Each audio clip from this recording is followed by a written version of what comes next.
So what I suggest, first of all, check out, there's a video I have, it's like a 3-hour long video, I think. It's called The Relationship Manifesto. Check that video out, it's gonna help you a lot. But generally the best way to have a relationship is just to have it. It's not to discuss it or delineate it. It's just start acting the way you want the relationship to be. And if she has a problem with it, she can bring it to you as a problem. If, say, you want to see a girl once a week, don't be like, I'm only going to see you once a week. Just call her and hang out once a week and then be busy the rest of the time. Don't like explain it and like delineate it and make it a rule. Just do it. Just start living it the way you want to. Right? If you want to see other girls, don't at the start be like, I'm going to be seeing multiple girls. Just do it. And then like, don't say you're not. Don't lie and say you're not. And just convey that you're a type of guy that has sex. And then if she brings it up later, you can be like, yeah, of course I am. And then you can have that discussion then.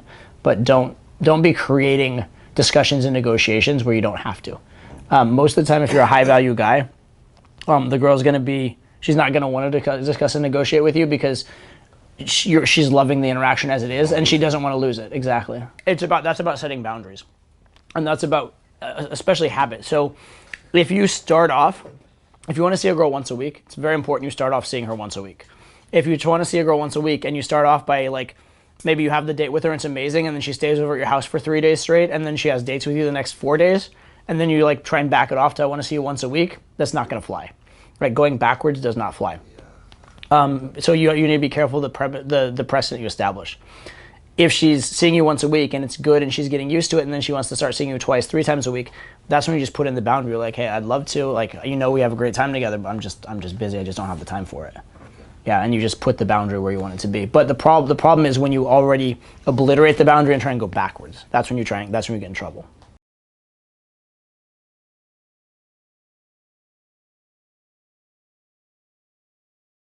At a certain point, it's just hard to keep the percentage of you high enough relative to some guy who's like, if she's hot, she has some guy of decent value that will hang out with her and will probably give her 100% of his time. So it might work for a while until she gets a boyfriend.